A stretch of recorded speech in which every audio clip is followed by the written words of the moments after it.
What's up, guys? Welcome back to ShySpace, where we talk about all things pertaining to mental health and manifestation. My name is Shy, and I'm the host of this podcast. And I'm so excited to be back here with you guys for another week talking about some fun stuff. I actually put together this episode outline quite some time ago when I was right before I went on my hiatus for the holidays, because I wasn't planning on doing that originally. And so this one's just been sitting, and I'm excited because it's a good one. It's a very valuable one. I feel like literally anyone in any situation can apply these tips and tricks and just this overall therapeutic process to their lives and their relationships. And it's so helpful, especially for my anxiety girlies. I had issues with my microphone last week where it was just picking up a bunch of sounds. So I'm trying to be really cognizant of anything I do while I'm recording today so she cannot be chewing a bone. I might have to get up and lock her out. Then she's just gonna cry. Anyways, so yeah, this is a very valuable episode, I would say. I'm very excited to give this information. I just hope it helps because I learn a lot in therapy, and I'm very grateful for my ability to learn and process trauma and all those things. And I know therapy is not accessible for everyone, so I try to share what I can, when it feels appropriate and helpful and valuable. So yeah, that's what we're talking about today.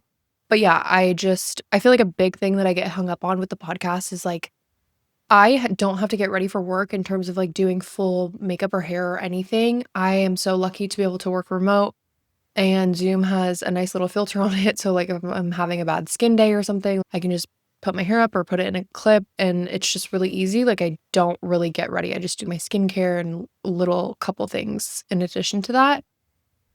And so at the end of the day, when I'm recording an episode, I don't want to put on makeup just to do that. And I feel like when I first started the podcast, I did that a lot because I had more time on my hands. I didn't have a horse and my life was just different. And I miss that. I miss getting glammed up to do it because I love feeling confident and feeling glammed, but I'm just fucking lazy.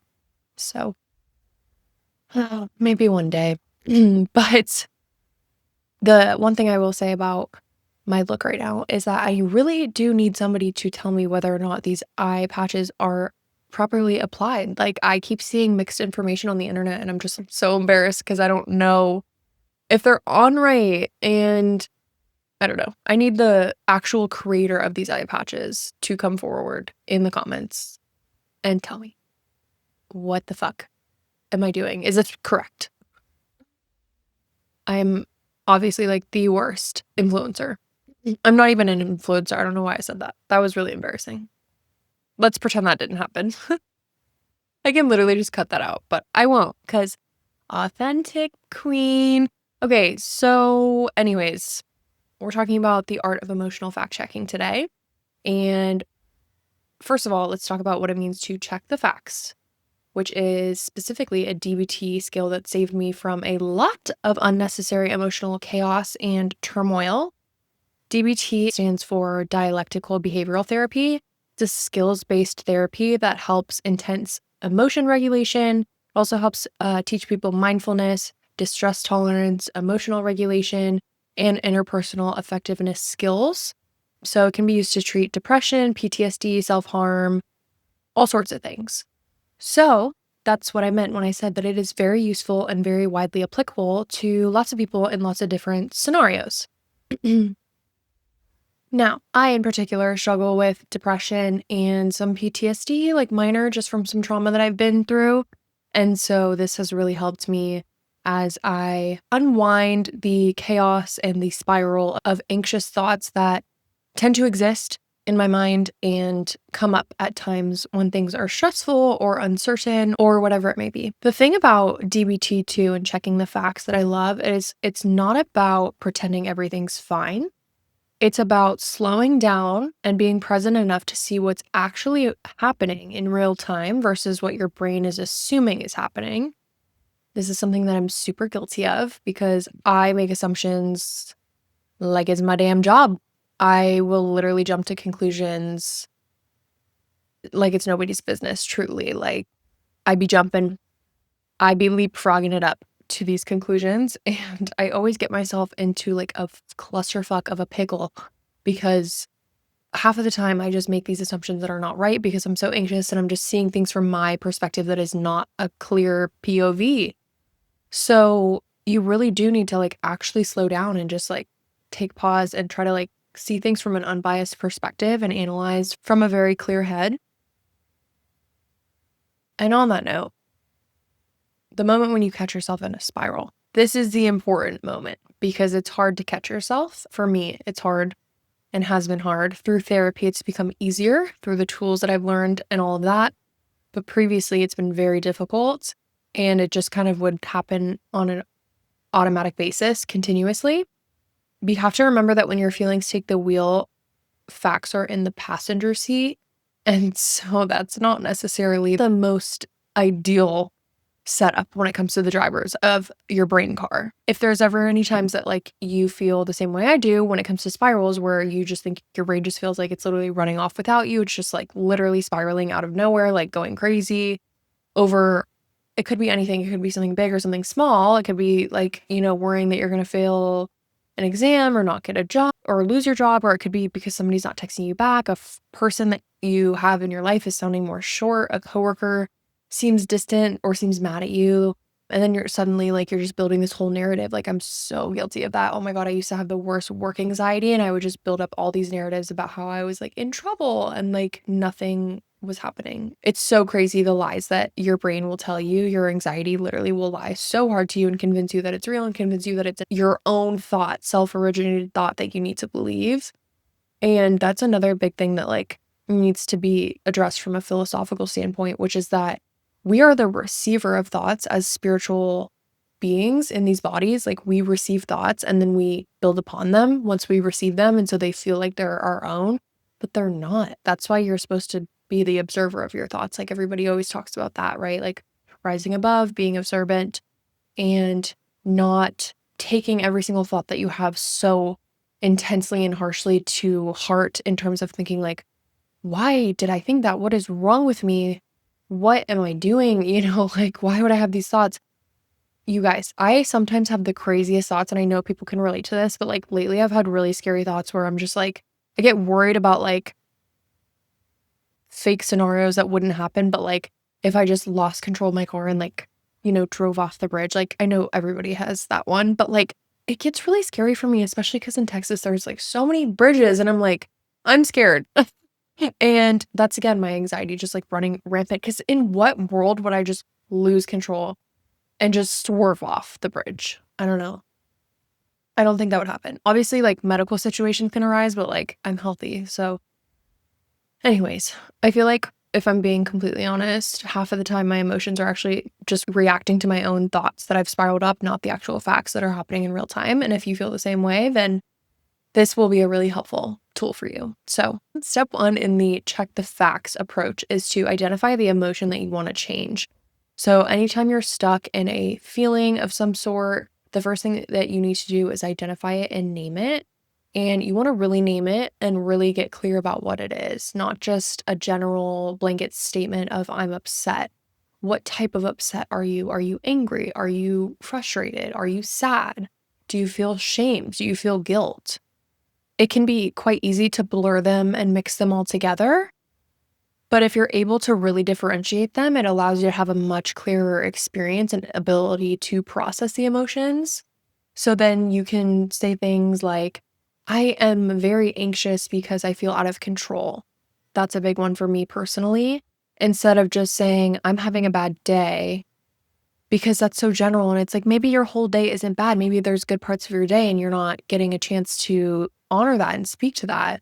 So what really about your day is making you feel this way? And I will say, if you're not somebody that likes to get kind of deep within yourself and analyze your emotions and all that, it can be really hard to do this. So if you're new to a therapy journey or you're just new to trying to heal and kind of get more in touch with yourself, I would be really easy on yourself and really gentle with yourself and like get real professional assistance if you can. But regardless, be gentle with yourself because it's hard to be able to differentiate what those feelings are if you're not used to kind of using that muscle or that part of your brain. But it will get easier with time. And eventually it will just become something that is really second nature and natural to you. I now am very in tune with my emotions and I'm able to feel them and process them and reflect them and all of that in a very quick feedback cycle. But that's because I've been in years of therapy. So it didn't used to be that way by any means. The other thing too about naming your emotions is that it reminds me personally that I'm separate from it, which I like because that goes back to like the unbiased, like I'm the receiver of my thoughts, not the thinker of my thoughts. And so I don't need to feel so attached to the meaning behind them. So you can say things like, I have anxiety, I feel anger, I'm not made of it. And it's okay to say that. Like, it's okay to admit it and acknowledge it and all of that. You don't need to like live in denial.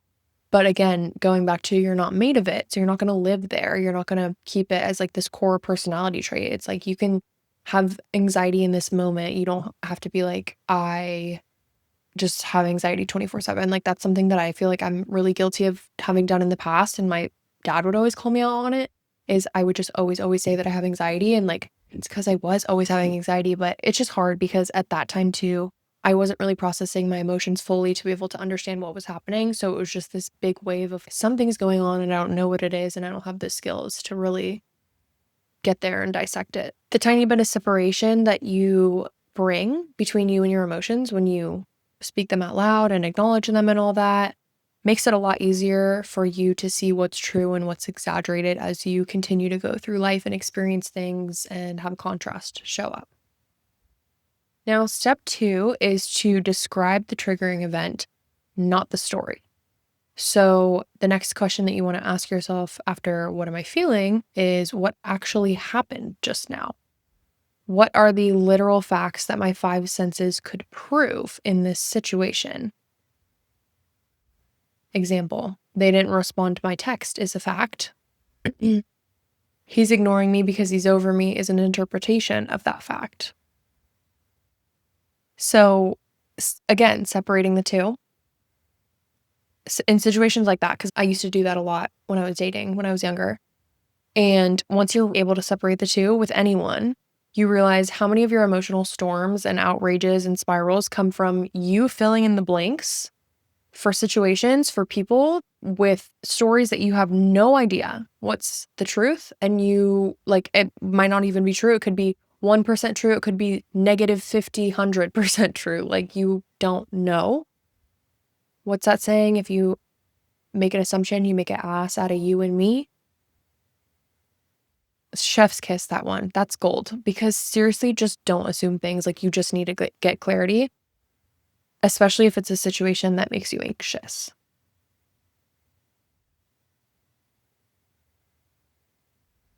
I will say that step 2 can be hard because this is where judgment often will sneak in, at least for me personally. And if you're somebody who tends to judge yourself a lot as well, then you probably will start to judge yourself and you probably will want to relay the story in a different capacity.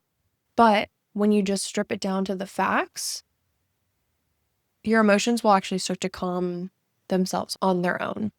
And again, I can say this like firsthand. This is super, super helpful for me. Like I will genuinely could talk myself into, I don't like not reality, but just like stability and just feeling much better.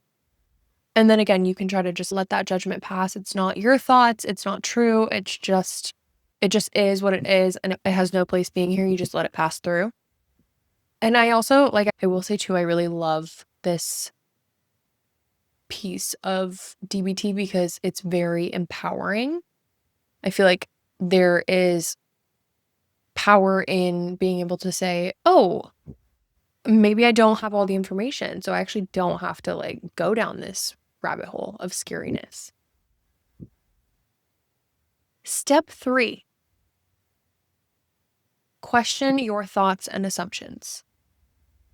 This is the one that humbles me the most. I have beef with step 3. But basically, in a situation, say you have somebody that's not texting you back or they're cold to you or whatever, you can write down your initial thought or just acknowledge your initial thought consciously in your head. and say something like, they must not like me anymore. And then you ask yourself a counter question. You counter that and say, okay, well, what's another possible explanation? Maybe she's tired. Maybe she's having a bad day. Maybe she's overwhelmed. Maybe she dropped her phone in the toilet. Maybe her hamster died. I mean, geez, people, there are just so many things that people can go through that put them in a weird mood, that make them act weird. Me included, me all day, every single day. I'm so weird. And I bet you there's people out here assuming like, that girl doesn't like me. She was weird as hell to me. And I'm like, I promise you that probably wasn't the case. I'm just weird as hell. And I'm up in this noggin of mine way too often. So getting present in the body, 2026 goals. This part of the process sounds like it's really simple, but this step literally is what will rewire your brain to hold multiple truths at once, because that's exactly what it did for me. I have gotten to a place in my life where I can hold space for multiple truths about multiple situations that are very multifaceted. Take a shot every time I say multi. But it's just true. Like, and you have to be able to do that because nothing is black and white. I personally don't believe that. I think life is so complex. I mean, maybe some things, but life is so complex in most scenarios that you have to be able to hold space for multiple perspectives and multiple truths in order to just be able to like live harmoniously with others and within yourself, truthfully. This is also a great time to remind yourself emotions and feelings that you have are not liars always, but they're not fact checkers always either. So you have to remember that they're giving you data, but you do have to analyze it. So you don't always have to be like, oh, that, my anxiety is lying to me. That's not always the case, because sometimes intuition will show up potentially in the form of anxiety. Again, it's going to bring you the data, and then it's your job to analyze it and decide whether or not it's coming from an intuitive, inspiring guidance, or if it's fear, lack-based limitation, something that comes from your parents, society, whatever it may be, an idea that you did not drum up.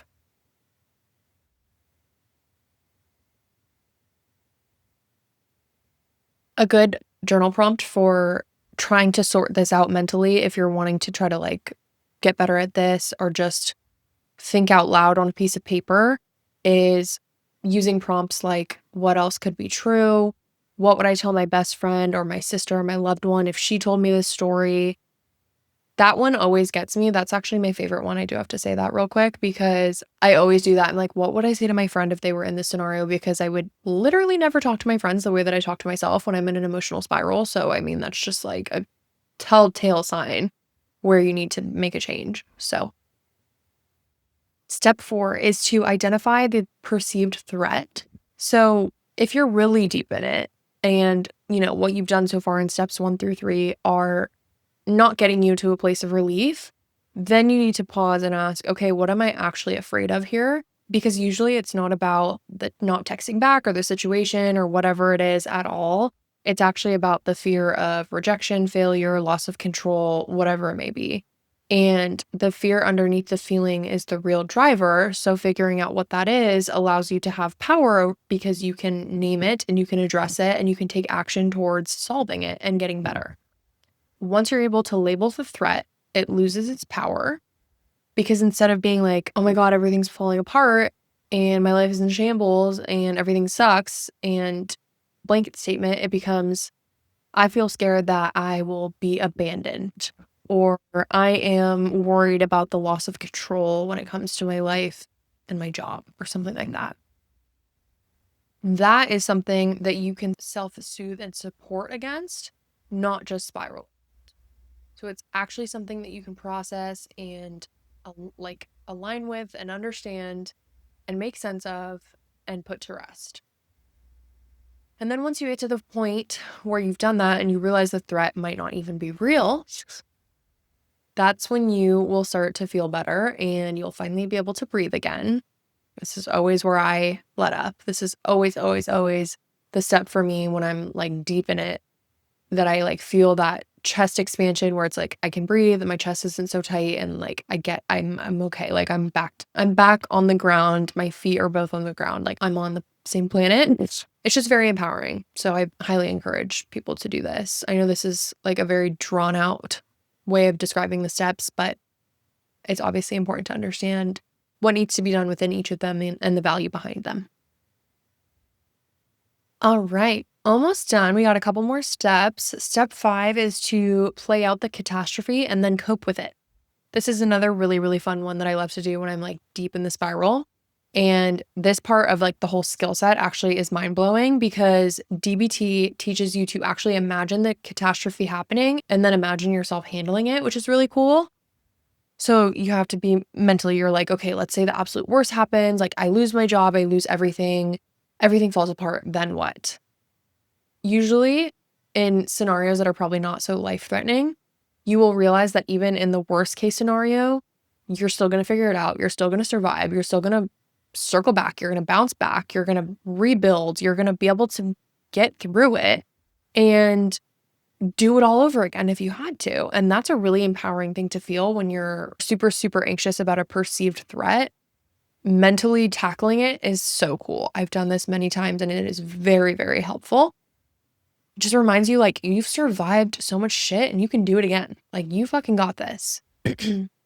Mentally rehearsing it and walking through that fear to the other side reminds you that you're way more capable than whatever the story is and the narrative is that you have in your head about your capabilities. Way more capable.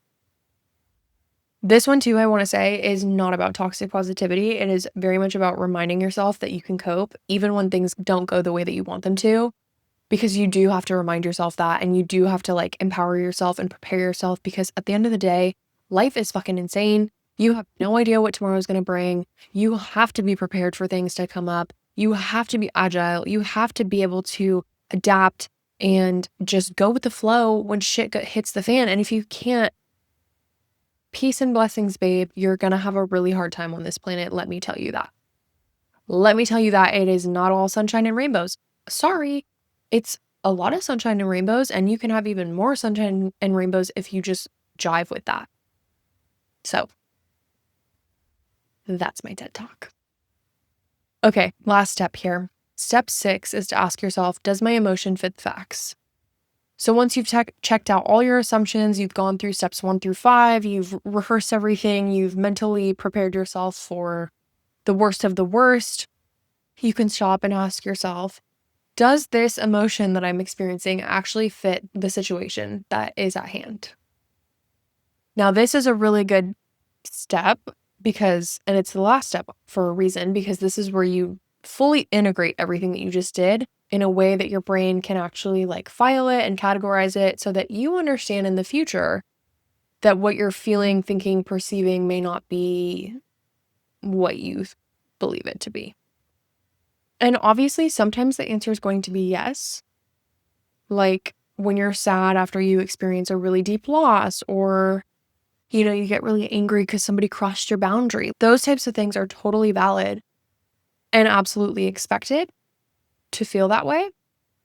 But there are going to be scenarios where like somebody's not texting back or somebody's being cold to you or whatever, where you're just making assumptions and you're filling in the blanks when you shouldn't be. A lot of the time, you will also realize that the emotion doesn't fit the facts. It just fits your interpretation. I experience this all the time.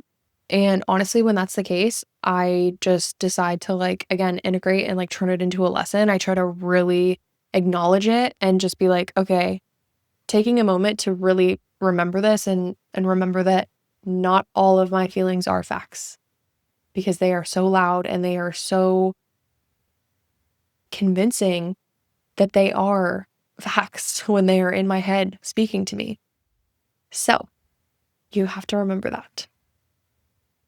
And when that is the case, where the emotion isn't fitting the facts and it's just fitting your interpretation, another thing that you can decide in terms of like what to do with it is really, like I said, be present in the body, breathe through it. This is a big, big thing that I'm learning to do, that I love, that I'm working on, and it's so amazing. It's so helpful. Maybe you want to take the opposite action. Maybe you just want to acknowledge it and let it move through you. It's up to you. You should trust yourself to know what's best, what feels right, and just go from there. There's no, right answer. It's just contingent upon what you need for yourself.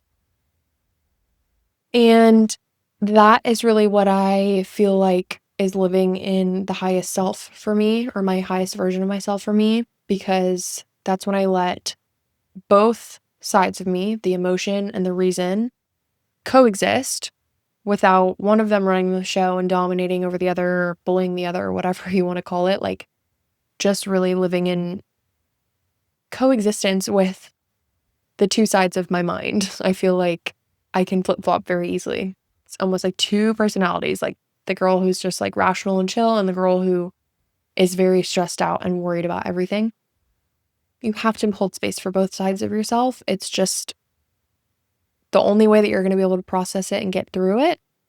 And it is also human nature. So I think I personally wish I didn't beat myself up so much for it, because it is human nature. It's like we live in a scary world. We live in a time where everything scary that happens in the world is constantly shown to us against our will. So it's like, I just think we need to give ourselves more grace in that regard. Now, since those are all the steps, that is really everything that I had for you all today. And I hope that that was super valuable, because it really has been for me. I will say, when my therapist brought this up and she sent me like a workbook and I did some research on it and I used the workbook to put together this outline, it resonated with me so heavily. And I really thought that it would resonate with my audience. So if it did, I hope it was helpful, and I hope that you're able to use it and apply it in your life in the future. I have struggled with all of this for so long. And honestly, I feel like there was a point in my life where I actually thought that checking the facts was like a form of gaslighting myself, almost. Like, almost as if I was trying to talk myself out of my feelings and convince myself that I was wrong to feel that way or whatever. But it is actually the opposite. It's just like, it's being that voice of reason, that calm, like centered guide that you would hope for in, a parent, a partner, a friend, a sibling, whoever it is, a mentor. You want to be able to be that for yourself. Yeah, it really is the opposite. It's self-validation with a little sprinkle of clarity in there, I think. And it's also saying to yourself and like realigning and revalidating to have that connection with yourself, to be like, yes, this is real, but let's make sure it's real. Like, yes, you're experiencing something real, but let's make sure that it's through and through real, and that we're not misperceiving things based off of our experiences, because that's what people do. They project out from their own lens and their own trauma and their own experiences, and it doesn't hold true for everybody. So it's not a universal truth. And every single time, I really, really hope that people will do this and use this, because I swear every single time that I have slowed down to fact check my emotions in any scenario, I end up responding really well instead of reacting, which is something that I've struggled with my whole life. I've always been very emotionally reactive, and just, I'm so sensitive and I'm so emotional that I just like go to the worst, again, assuming, not checking the facts, all of those things.